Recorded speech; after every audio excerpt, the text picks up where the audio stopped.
Hello, everyone, and thank you for attending today's webinar. Have questions about the new Form I-9? We have answers. My name is Lisa Wood, and I will be your moderator. This presentation was prepared for informational purposes only. It is not intended to be substituted for legal advice. Should you have any legal questions, please direct them to your legal counsel. This webinar is a follow-up to our December 14th webinar with Dave Basham. Just in time for the holidays, a new Form I-9 is here. During today's webinar, Mr. Basham will answer real questions that were submitted during last month's webinar.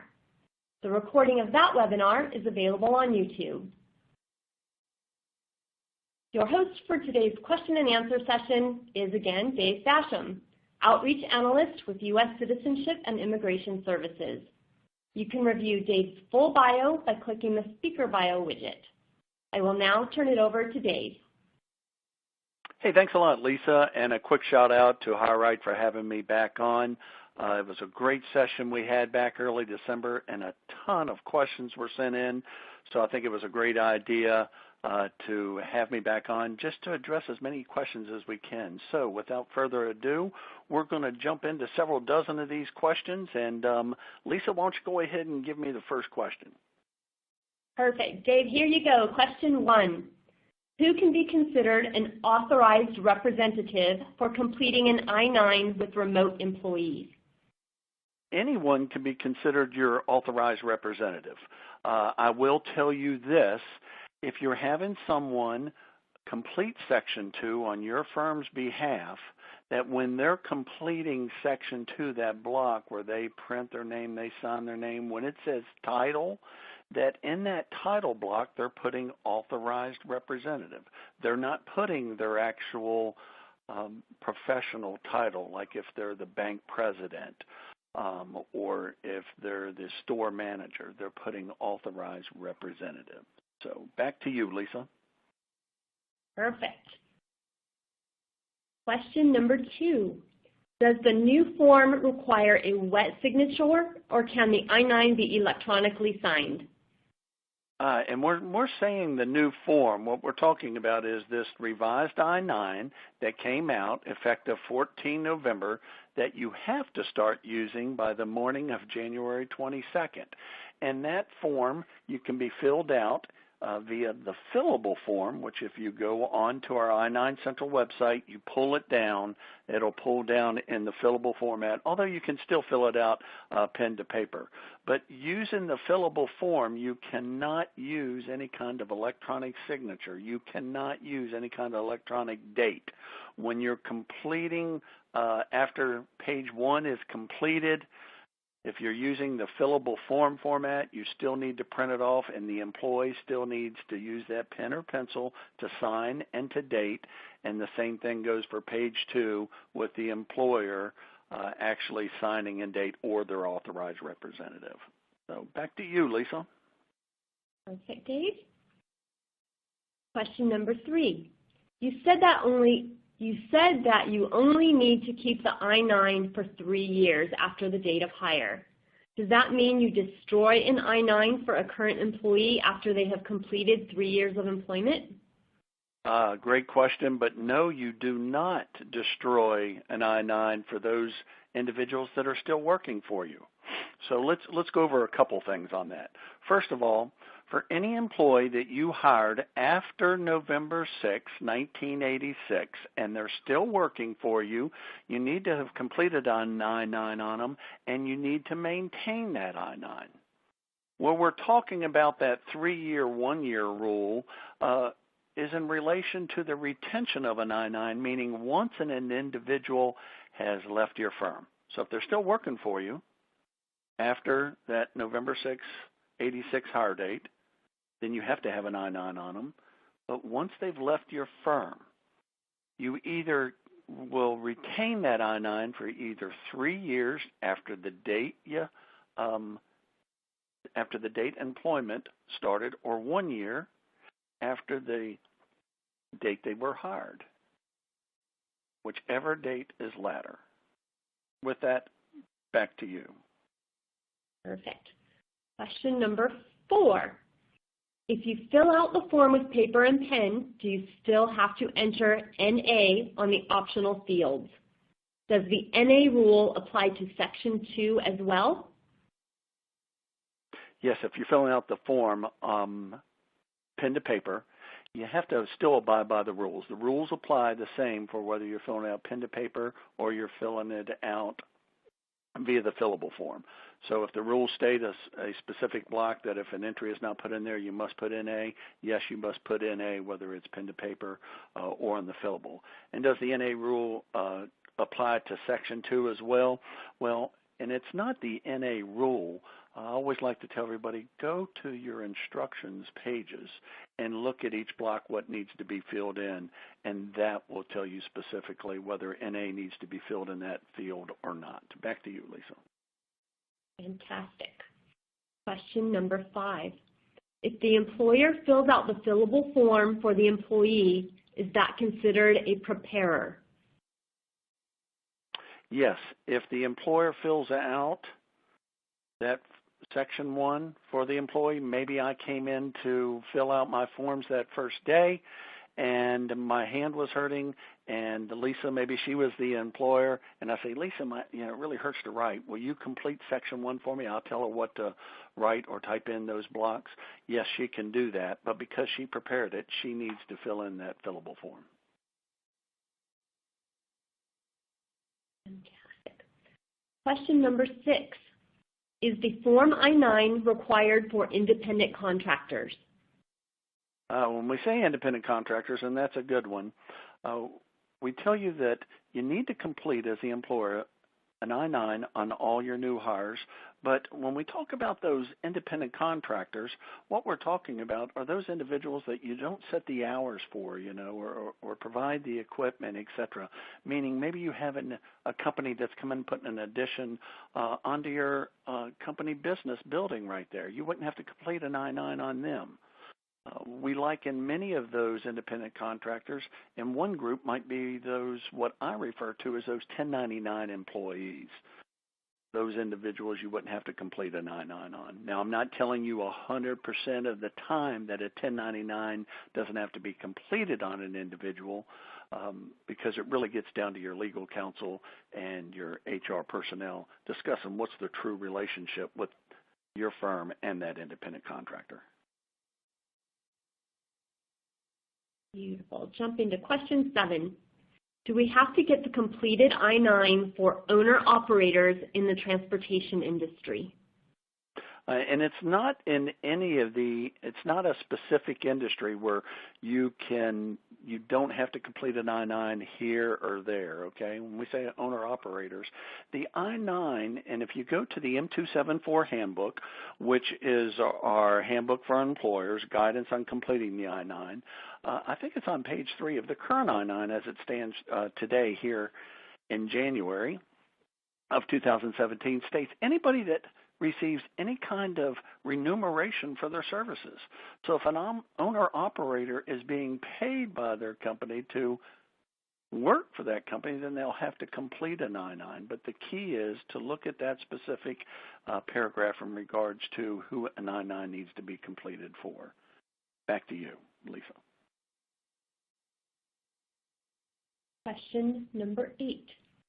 Is the Social Security number field mandatory to be filled out in order to complete and sign Section 1? The Social Security number field for purposes of the I-9 is an optional field. Caveat there, unless you're enrolled in E-Verify. And if you're enrolled in E-Verify, as it's outlined in the MOU, the Memorandum of Understanding, then you have to complete the Social Security number under those circumstances. But other than that, it's an optional field. Perfect. And Dave, do we need to go back to correct an answer? Yeah, and you know what? I'm glad. I didn't want to, that's why I was trying to type that in. I was going, how do I tell them we didn't talk about that? Yeah, I need to correct that retention one. That's why I kind of paused there, because it's 3 years from the date of hire, or 1 year after the date that they were let go, whichever is latter. Perfect. Now it's question number 3, which I have here showing again. Okay. So I didn't know how you wanted to do that if I did, and I didn't ask that prior to. Awesome. Well, thank you very much for clarifying. Yeah. So which question are we on again? Yeah, it's the one that says. Perfect. So we're on to question 8. Which you just answered. And question 9. We require new hires to provide their Social Security card, birth certificate, and driver's license. Since they are bringing those documents for the hiring, we generally use them for the I-9. Is that okay? Well, yes and no, but let me really talk about the no response first. Although we understand that you may need various documents for other purposes, maybe their Social Security card for tax purposes, maybe you need their driver's license for the driver's because they're going to drive a company vehicle. But keep the need for those documents separate from the policies and procedures of the I-9. So when they come in and they're completing the I-9, you simply just need to show them the list of acceptable documents and tell them they need to provide one document from list A or a combination of a B and C document. If they provide some of those documents that they have on them, maybe for other purposes, then so be that. You will use those for the I-9. Now, after you're done with the I-9, you might ask them, hey, we need to see your Social Security card because now we're going to work on some tax paperwork, or your driver's license because we're going to fill out this. That's fine. What we're telling you is be very careful of when they come in and they are providing you that driver's license, Social Security card for those other needs, that you then say, well, I tell you what, since you've already provided those for these purposes, I'm going to go ahead and use these documents for the I-9. Be very careful with that because under that example, you're not showing them the list and they're selecting the documents. You're pretty much taking documents that they provided you for other purposes, and then you're trying to use those with the I-9. So just want to be very clear on that. Back to you, Lisa. Great. Question number 10. Can the employee complete the form with handwriting and HR complete the fillable form? Yes, they can. That's a common question we're receiving since this new fillable form came out. If you want to print off page 1 and have the employee, and if there's a preparer translator, handwrite, fill that in pen to paper, that's fine. And then you complete page 2 via the fillable form or vice versa. You're more than welcome to do that, and you are certainly in compliance by doing that. Back to you, Lisa. Fantastic. Question 11. We have a very large company. Well, yes. Sorry, we're going to have to redo that one as well. Because Okay, I needed to add something on the HR, that last portion. So, what are we going to do? Are you going to cut those at the end, or? We can, yes. Okay. Do you want to go back to question 10? Yeah, let's go ahead and do that. Because I wanted to how HR completed. I think I need to also talk about that. Do you want me just to restate the handwrite question? it, and then HR says, hey, I'm just going to sit now, just type all that stuff in. So let's talk it from 2 angles. Okay, let's ask that again. Okay. Go ahead. I'm going to go. All right, Dave, thank you. Let's go to question 10. Can the employee complete the form with handwriting and HR complete the fillable form? No, that's a great question. And let me talk about that from 2 different angles. First of all, if the employee completes section 1, handwriting, but the employer says, hey, now I'm going to take that handwriting that you did on that section, and I'm going to sit here and type it in as the employer in the fillable form. Yes, the employer can do that, but the employer then will have to fill out the preparer translator certification block. But remember, the employee still needs to sign and date section 1 when you print that off, okay? Now, let me talk about this from the second angle.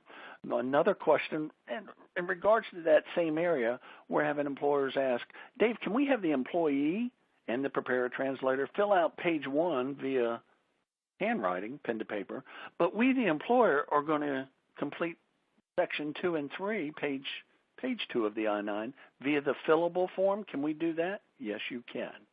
So you'd be well within compliance on that. So back to you, Lisa. Awesome. Question 11. We have a very large company with thousands of I-9s on file. How do you recommend we self-audit our processes, ensuring we have the proper documentation on all? That's a great question, and let me use this time to talk about a audit or lack of, if you will, in a little bit more detail. Although we here at USCIS, United States Citizenship and Immigration Services, and it's our division, the Verification Division, which is home to the I-9, we develop the I-9, we develop E-Verify, the information you see on the websites in regard to FAQs and guidance, etc. But it's our sister agency, ICE, Immigration Enforcement, that conducts the audits on the I-9. Okay, so just want to explain that in a little bit more detail.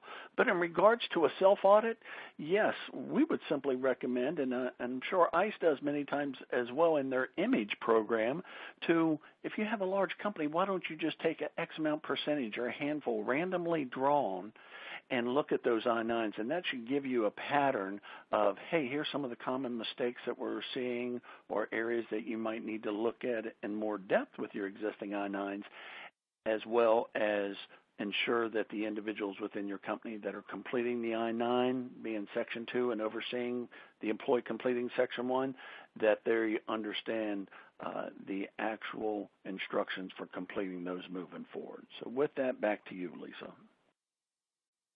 Beautiful. Question number 12. Could you explain the process on delegating authority to a responsible person? I assume they don't necessarily need to be an employee of the company. And that's another great question. Let me use the example. Let's say that Lisa is in California, and I work here in Washington, D.C., and let's say that Lisa calls and offers me a job to be the office manager of a new office that Lisa's going to start up here in Washington, D.C. Lisa can have me go to maybe she says, Dave, we're not going to fly you out here to California to fill out your onboarding paperwork. We're going to mail it out to you. And when she mails it out, maybe the I-9's within that packet, Lisa can have me go to whomever she would like to complete Section 2 on her behalf. She's delegating that authority to another responsible individual to complete Section 2. It might be a friend of Lisa's, a family member. Maybe it was a previous employee. She might say, Dave, we want you to go to a librarian and an attorney, to whomever she would like to complete Section 2 on her behalf. Yes, she can do that, but I always relay to firms, make sure if you're having someone else complete Section 2 on your firm's behalf that they know what they're doing. That not only includes that they understand the instructions on how to complete the I-9, but that includes the direction or guidance that they're providing that employee, meaning whatever you do, you wouldn't want that individual just to tell your hire out here in Washington, D.C., hey, just provide me your driver's license, Social Security card, because that's easy for me to fill out Section 2. That would be considered document discrimination by the Office of Special Counsel within DOJ. So make sure that they know the rules of the game. So you can, once again, have anyone complete Section 2 on your behalf. Just make sure they know what they're doing. Back to you, Lisa. Fantastic. Question number 13. My organization has decided to enroll in E-Verify. Will the I-9 still be required in addition? Yes, and the I-9 is the foundation of employment eligibility verification. So what E-Verify does, if you enroll in E-Verify, E-Verify just takes the information from the I-9, because all you need to run a case through E-Verify after you enrolled is the completed I-9. You're just going to take that information from the I-9 and you're going to transfer it into E-Verify. By doing so, E-Verify then electronically takes that data from the I-9 and runs it through those government databases between SSA and DHS. Within SSA, what is it checking? That name, date of birth, and the Social Security number from the I-9, it's going to run and check that against Social Security and make sure that that is matching. It's going to check the other information through the Department of Homeland Security. So everything starts with the I-9. E-Verify is just the best means readily available today to check the employment eligibility of your new hires. Now, I say new hires, but if you have received a federal contract been awarded a federal contract from the government, and within that contract, it states that E-Verify for federal contractors, that program must be used as a condition of that contract.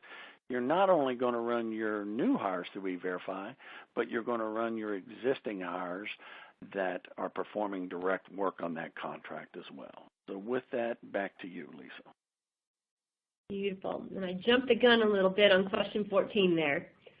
So question 14, when we have international transfers and the employee doesn't have a Social Security number at the time of hire date, how can we process the I-9 through E-Verify while staying in compliance regarding time frames?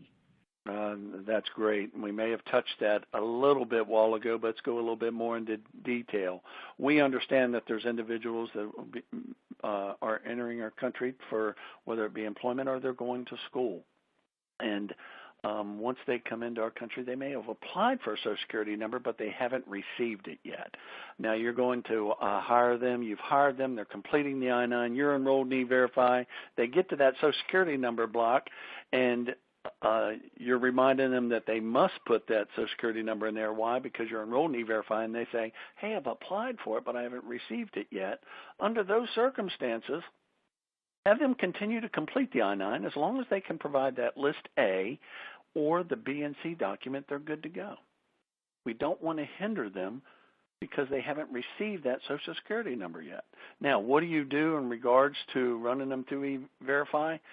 Stay in touch with that employee and ask them, once they receive their Social Security number, for them to come back in to your office, have them write in their Social Security number on the I-9, and at that time run them through E-Verify. Now, we understand that the time periods that you have to run an individual through E-Verify is no later than 3 business days after they started working for pay, and more than likely they're not going to receive that Social Security number within that period of time. That once you run them through E-Verify, E-Verify is going to come up with a flag and say, whoa, you're past that 3-day period, what's the reason? And you'll see there's like 4 options, and the 5th option will be other, where you can actually type in. But one of those is the individual hadn't received their Social Security card number at that point. So we understand that, and that will certainly assist you, and E-Verify understands those circumstances. So with that, back to you, Lisa. Wonderful. Question number 15. For the other last names field, if you have more than one last name due to a divorce, do you have to put in all names? The other last names used field is an optional field.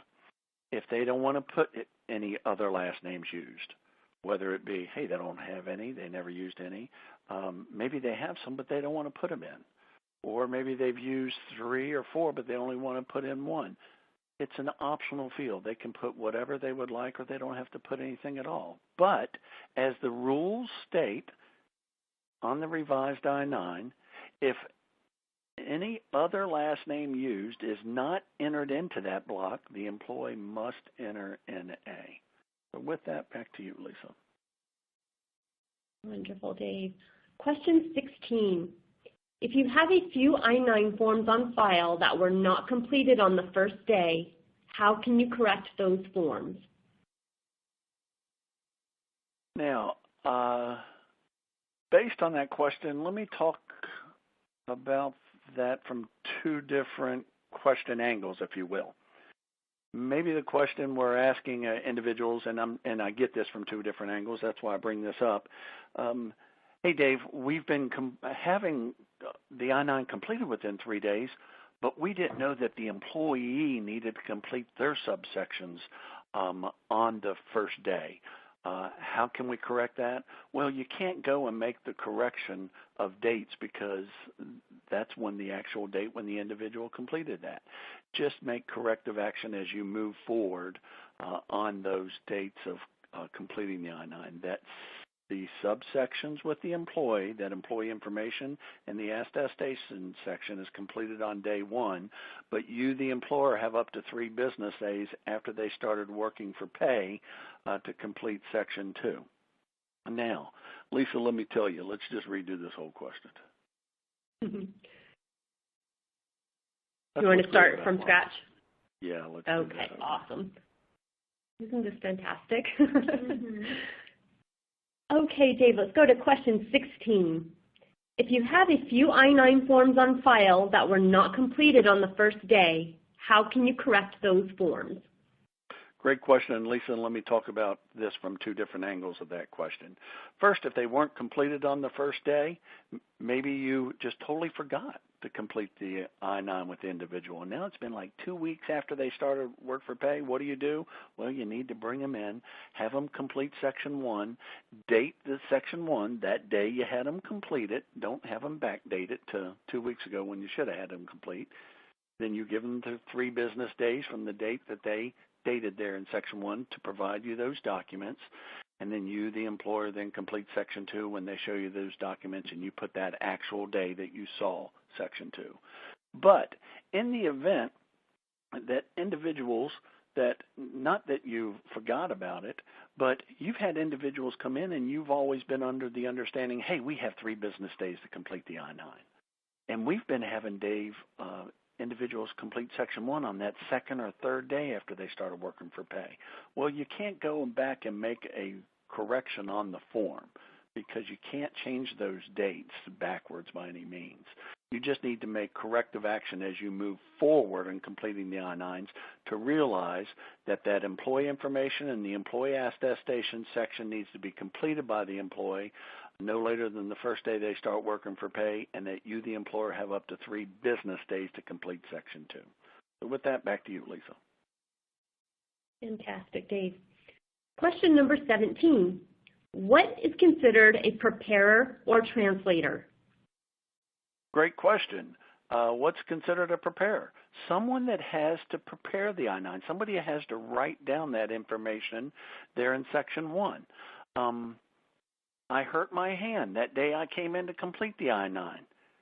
And it really hurts to write. And I asked Lisa, hey, Lisa, if I tell you what to write in each one of these blocks, can you write that for me? She can do that.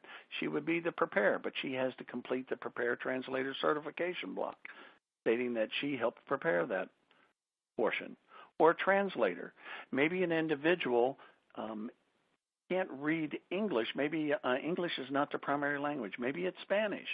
So an individual has to translate that I-9 to that individual so they then can complete the I-9. Then that translator then would complete the Preparer Translator Certification block. Back to you, Lisa. Fantastic. Question 18. If we self-audit our I-9 forms and discover we are missing a form, should we use the new form even if the employee was hired a year ago? That's correct. When you are doing an audit on your I-9s, or you just realize, oh no, we didn't have someone fill out an I-9 from 6 months ago. When you have them fill out the I-9, it's going to be on the version of the I-9 that is used as of that day, meaning the day that you're having them fill it out. So let's say for this purpose, for this example, realizing that this new I-9 has to be used effective January 22nd, okay? Let's say on February 1st, Lisa realizes, oh no, we didn't have Dave fill out an I-9 when we hired him back last October. So when she calls me in, she has, because it's after January 22nd, well, you have to use the new I-9. She has me fill out that I-9 on the current version of the I-9 at that period. Now, when I fill out the I-9, let's say it's February 1st, when I fill out Section 1, and we kind of touched on this a while ago, when I sign and date Section 1, I fill it out there on February 1st, I date it February 1st. When I show Lisa the documents there for Section 2, she's going to sign and date that she saw those documents on February 1st. That's the date. But in that date that she certifies I began work for pay, she's going to put that real date I started working back in October. Now, you might say, now, hold on, Dave. If she puts that real date, she certifies you began working back in October, and she gets that I-9 audited, and you and Lisa completed the I-9 on February 1st, Lisa's going to get written up because that I-9 was late, meaning you started back in October, but you and her completed the I-9 after 3 business days from the date you started working for pay. You're right, she's going to get written up for that, but it's not going to be as painful as if she gets caught backdating it. And if she backdates it or has me backdate my portion in Section 1, you're in serious trouble then. And remember, these auditors, they do this for a living, whether they be auditors of the I-9 from DOL, Department of Labor, or from ICE, Immigration Customs Enforcement. And that, speaking to a lot of the ICE auditors, as I interact with them at various other conferences and speaking engagements, they will tell me that they run into employers that backdate I-9s all the time, to 2 years, to 6 years, to 8 years ago. And if you were to backdate an I-9 on that example I just gave you, you have to be very careful with that, because if you're having individuals backdate an I-9 for 5 or 8 years ago on this current I-9, you're easily going to get caught, because this version of the I-9 wasn't even in existence 5 years ago. So be very careful on when you're missing an I-9 or you need to complete that you're not trying to backdate. You will get caught. Back to you on that, Lisa. Fantastic answer. Moving on to question 19. If the employer fills out the fillable form for the employee, is that considered a preparer? Yes, and we kind of touched on that a while ago. So when we say the employer fills out for the employee, the employer is not just sitting there with the employee and go, okay, I, the employer, am just going to fill this all out. Where a preparer, where the true definition of a preparer is the employee's looking at each one of those blocks, and the employee is just not able to write something in. Once again, I use that example, their hand was hurt, okay? Maybe they broke their wrist and it's in the cast and they can't write it.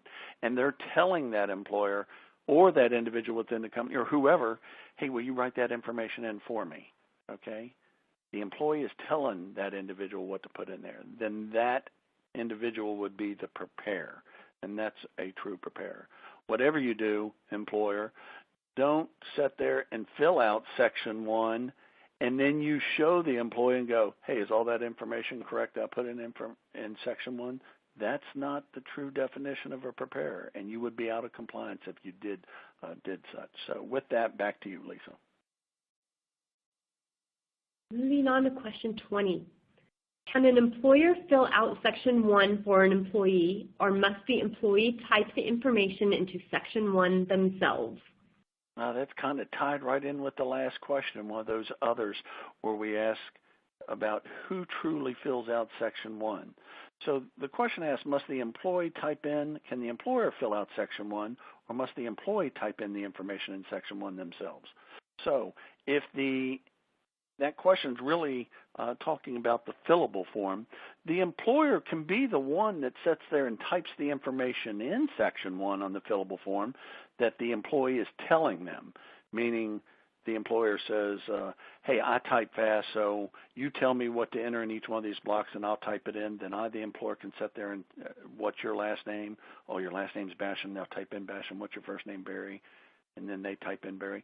The employer can do that, but the employer, by doing that, will need to complete the preparer translator certification block down below. Back to you, Lisa. Question 21. Do the documents that an employee presents need to be unexpired by the day they fill out the form or their start date? Great question. I'm not asked that too often, but that is a great question as well. The date that they show you that document, the date they show you the document, is that document expired, that date. And if it's not, you're good to go. And let me give you an example. Let's say that on 1 February, Lisa called and offered me a job. And let's say for this example, I'm there in California. And I accepted the job. But she says, hey, Dave, for payroll purposes, we're not going to have you start working for pay until 19 February. I go, okay. Called, accepted the job on 1 February. I'm not going to start working for pay until the 19th. We're here today on 17, let's say 17 of January. Let's say on 17. Well, what did I do, Lisa? Why did I use February? I meant to say January. We're going to redo that. All right. What in the world? Question? That's where you I jump was following in. you there for a second. Don't use the February. And I was going, Hey, now 17 January, I jump in. What? What did I just say? All right, Time traveling. Take 37. Oh, I'm loving this. Okay, Dave, let's go on to question 21. Do the documents that an employee presents need to be unexpired by the day they fill out the form or their start date? Great question. And the documents they show you need to be unexpired the date that they show you those documents. And let me give you an example. Let's say, Lisa, and for this example, let's say I live there in California. Lisa calls and offers me a job on 1 January, and I accept the job. But she says, hey, Dave, for payroll purposes, we're not going to have you start working for pay until 20 January. I go, okay. Well, here today, the 17th of January, I'll bounce into Lisa's office just to do a meet and greet. And while I'm in there, Lisa says, hey, Dave, how would you like to fill out some of your onboarding paperwork? And maybe the I-9 is one of those forms. Can I fill it out today? I'm not starting to work for pay until the 20th of January. Yes, we can. Why? Because I was offered and accepted the job back on the 1st. So you can complete the I-9 beforehand, number one. But when we're talking about those unexpired documents, if I showed Lisa a document here today and completing the I-9 on the 17th of January, and maybe I showed her my passport, and the document, as the regulation states, as long as the document looks genuine and relates to the individual and it's unexpired, you must accept it. Let's say the passport that I showed Lisa says that it expires on 19 January. And Lisa's concerned, whoa, Dave, your document's about to expire on the 19th and you're starting on the 20th. Well, it doesn't matter. I'm showing her and we're completing the I-9 here today on the 17th of January. The document's unexpired that day, so she can accept that. So you don't have to worry about, whoa, that document's going to expire before you start working for pay, so you can't show that. That is not correct. What day is it that they show you the document? And as long as the day that they provide you that document, you complete Section 2, as long as it's unexpired, that document's good to go. Back to you, Lisa. Great example, Dave. Moving on to question 22. There is a Spanish I-9, but it is limited to Puerto Rico. Where can we find the Spanish form for other states? Another great question. Yes, there is a Spanish I-9. And when we say a Spanish I-9, we have the I-9 when you go on I-9 Central. Once again, I-9 Central, that's our one-stop shop for everything on the I-9. If you go about 2/3 of the way down, you can click on the Form I-9, and it's available both in the English version and the Spanish version. As the question states, yes, the Spanish version can be completed, but only by employers in Puerto Rico. So in Puerto Rico, they can use the English version and the Spanish version. But here throughout the other United States, the 50 states, and our other territories, although the Spanish version can be shown to an employee to read, when you're filling out the I-9, the employee and the employer must do so on the English version, okay? So there's not a different version, Spanish version for the states, and there's one for Puerto Rico. In short, I always like to tell everybody this. The I-9 needs to be completed on the English version in all our locations, but in Puerto Rico, they can also use the Spanish version. So with that, back to you, Lisa. Wonderful. Question 23. Is a receipt that an employee applied for an employment authorization document, a Social Security card, for example, acceptable? Or is a receipt only acceptable when they apply for a replacement for a lost card or document? Okay, there's two questions within that one question. The first question, and here's the key words, is a receipt that an employee applied for a document acceptable? That answer is no. Where they've applied for a document and they show a receipt, no, you cannot use that. But the second part of the question, is a receipt only acceptable when they apply for the replacement of a lost card or document? And in that instance, yes. So a receipt, and let's talk about a receipt for a second. A receipt is only temporary proof of a document. And you, the employer, can only accept a receipt when an individual has applied to replace a document that was lost, stolen, or damaged. And many of you may not be familiar with the receipt and understand that, so let's talk about that for a second. Although I work here in D.C., I live in Virginia, and where I live, we get our driver's license from DMV, Division of Motor Vehicles. Several years ago, I lost my driver's license. I bounced into the DMV. I filled out the form, paid the $20. The young lady ran off a receipt and said, Mr. Basham, until we mail you your replacement driver's license to your home in the next week, here's a receipt. I could use that receipt. Maybe I bounced out the DMV that day, went across the street, and they were hiring somebody right there on the spot. They needed somebody to start working in that restaurant right away. I was completing the I-9 with the employer. The employer showed me the list of acceptable documents, and I said, hey, I can provide those here today because I have my receipt for my driver's license and my Social Security card. The employer would have to accept that receipt. Remember, that receipt was the replacement of a document. You can accept those receipts only for replacement documents not to apply. Now, remember, when I said and I stressed a receipt is temporary proof, that receipt is only good for 90 days.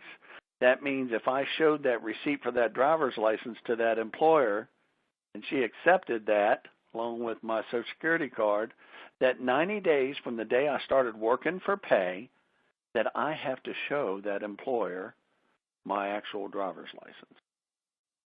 Why? Because remember, the receipt is just temporary proof. If I can't show her that driver's license within those 90 days, as legal counsel states, you can terminate the employee. So with that, back to you, Lisa. Wonderful. Moving on to question 24, or 24 in now. What if the driver's license and Social Security card have different names on them? And we understand that. And the key when we start talking about accepting documents, as our policy, our manual states, the M274, and as we show on our PowerPoint slides and our presentations, you must accept a document from an employee. You must, capital letters, must, if it reasonably appears to be two things. Does the document look genuine, and does it relate to the individual? If you say yes to both of those, then you must accept it. Now, we understand there may be a time where you may receive a Social Security card that has an individual's one last name on it, but their driver's license another last name. Give you an example. Maybe there was a young lady, once she was born, her parents applied for a Social Security number, and it had one last name. But here it is, 35 years later, the young lady's gotten married, and she shows you a driver's license, and it has a different last name. Why? Maybe she got married, and she changed her last name. So the key is, does it relate to the individual, and does it look genuine? Now, there's nothing to say if you have two last names on something like that you can't ask the individual, hey, I see two last names. Why is that? That could have been one of those examples right there. So the key is, does the document look genuine and relate to the individual? Then you must accept the documents. Back to you, Lisa. Fantastic. Question 25. Can I accept a scanned version of the document, or must the physical document be examined? The physical document must be examined, meaning whoever is looking at those documents. If I, at the time, and I've used that example throughout this session, that Lisa is the employer, when we're completing the I-9 with Lisa and she shows me the list of acceptable documents, I select maybe a B and C document and I show those to Lisa. Lisa's the one that actually held my documents. She's the one that saw those documents. So Lisa is the one that's actually going to complete Section 2. Lisa can't take scanned documents, Skyped documents, and complete Section 2. Lisa can't be there at her headquarters, and maybe I was hired at a job site. Maybe Lisa's company's building a mall, and maybe an hour away, and the supervisor on the job site hired me, and the supervisor had me complete Section 1 of the I-9, and the supervisor showed me the list of acceptable documents. I selected which documents I wanted provided.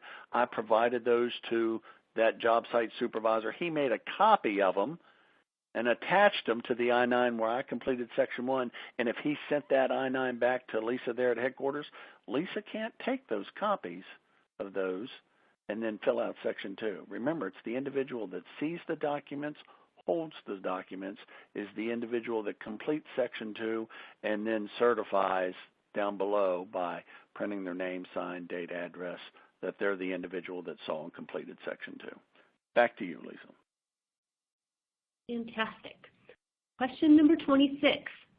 How should an employer document a situation where an employee presents a receipt, quits employment before 90 days, before providing the original document? Another great question, and we understand you may run into that. So remember, the individual, they show you a receipt, and as long as it's a receipt for a replacement document and you accept that. Let me give you that example we talked about a while ago with that DMV receipt. I received a receipt from DMV, bounced out the DMV, went across the street to that restaurant. I showed that driver's license receipt, Social Security card. The employer accepted it. Remember, that receipt's good for 90 days. Let's say 30 days into that 90-day period, I up and quit. Now, that employer goes, hey, what do I do with the I-9? I don't have the actual document. You can just make a note on the I-9, attach a note or write on top of it. Hey, the employee quit, before the 90 days in regards to the receipt. There's nothing that you can do on that, but at least it's going to show the auditor that you realized, hey, I'm watching that I-9. The individual showed a receipt. I know I had 90 days from the day they started working for pay to see the actual replacement document, and by you writing that note on top of there or on the current version of the I-9, we have an additional instructions block where you can write those instructions in there. The auditor will love that because they see that you're keeping up and that you caught that, hey, that individual left within that 90-day window, thus you wouldn't be able to get that. Okay. So with that, back to you, Lisa. Fantastic. Question 27. Do employers have to re-verify a permanent resident card if it has expired after date of hire? We have a chart where we show on our sessions where an individual does not have to re-verify U.S. passport cards, permanent resident cards, or any of those List B documents. There are two examples. We're going to come back to that because Lisa, I need to actually read that because there are two examples, and I want to read it word by word, but I need to bring up that slide, okay? Okay, so re-ask question 27. All right, hold on just a second. We're going to redo that. Let me just bring up this slide deck real quick because there are two times, but that I need to read. New.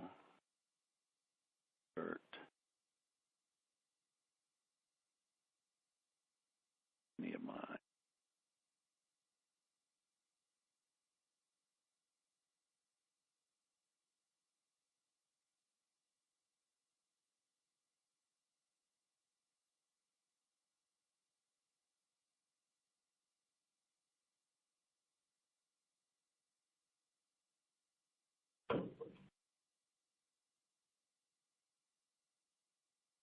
Okay, go ahead and ask that again.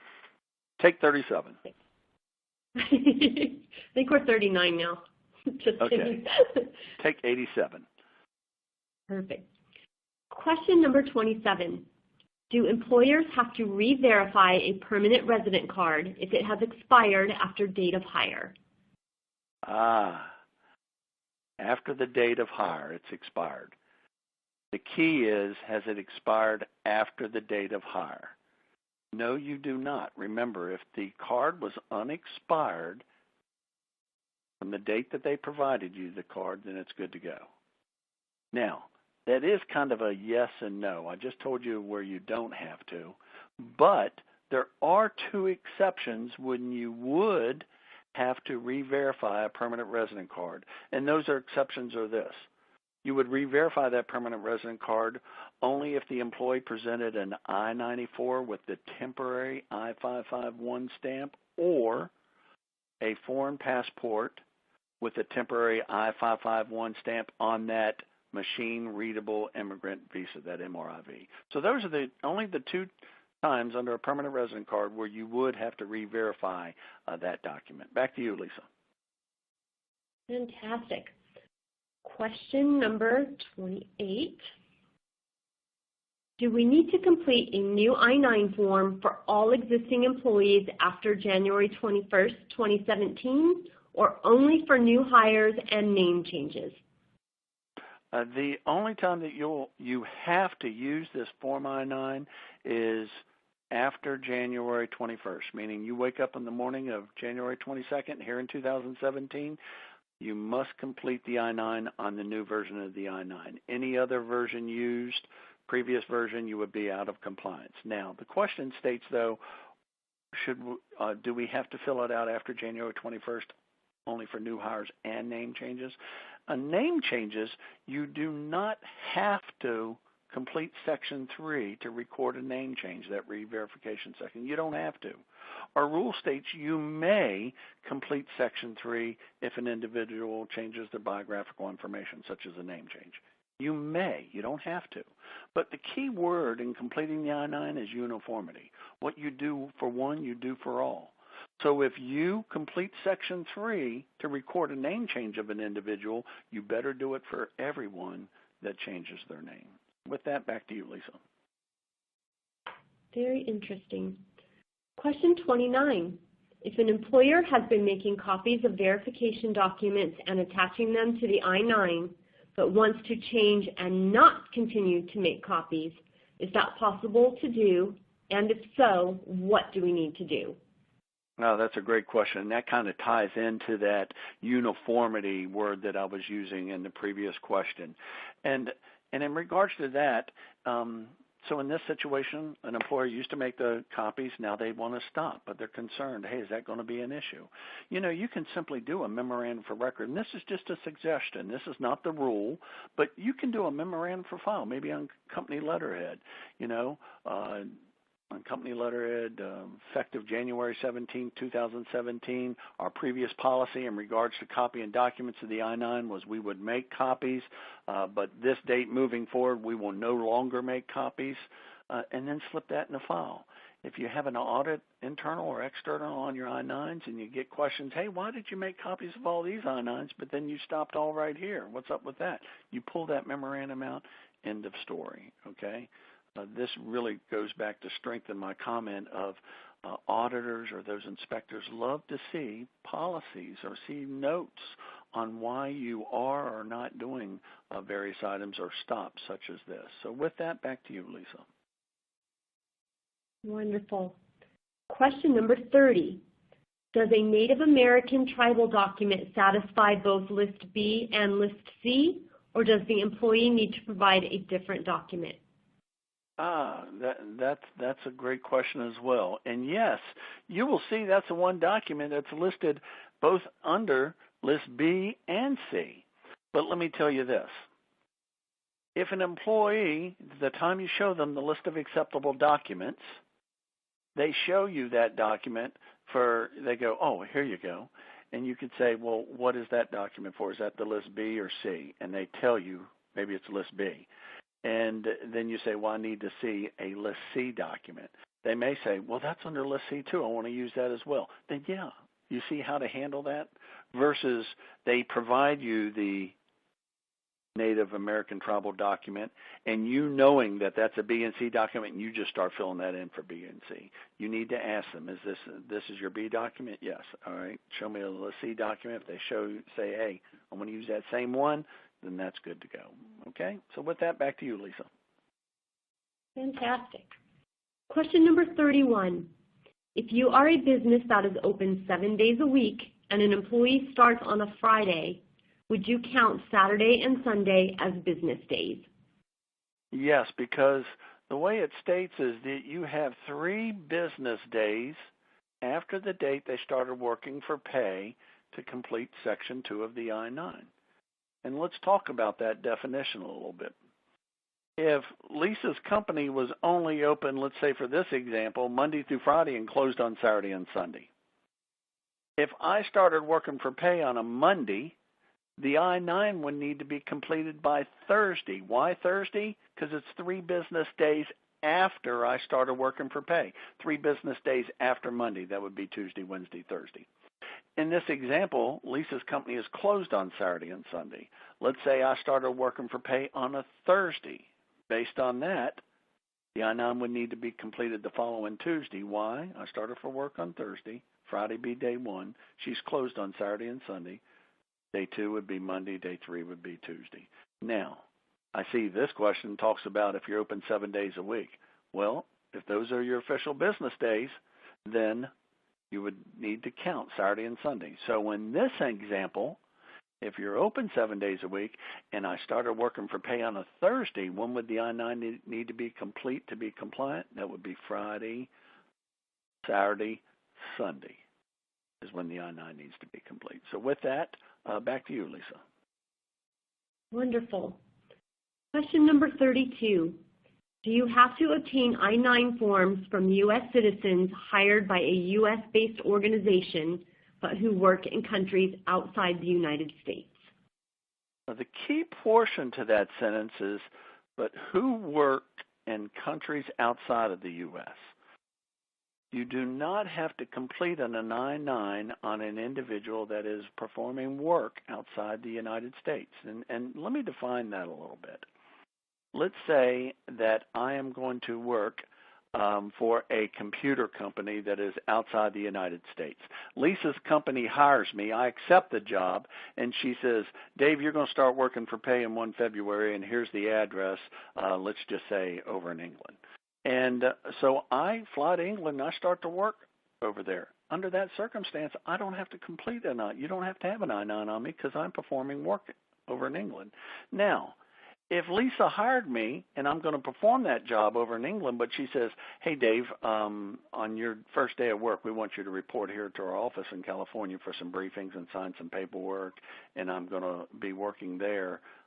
Maybe it's just Monday and Tuesday, and maybe it's just orientation and all that. I am performing work. I'm getting paid for that day or two there in California before I fly over to England and perform the work. So in that instance, yes, you would need to complete an I-9 on me because I am performing some work there in the United States. So with that, back to you, Lisa. Very interesting. Question 33. What if an employee's citizenship status changes during employment? Do you have to fill out a new I-9 form? Great question, and this one's a pretty easy answer. Just because they change their citizenship status does not mean that you have to complete a new I-9 on them, okay? Back to you, Lisa. That was easy. Question 34. What about employers that have employees in multiple sites and it is not possible to examine their original documents?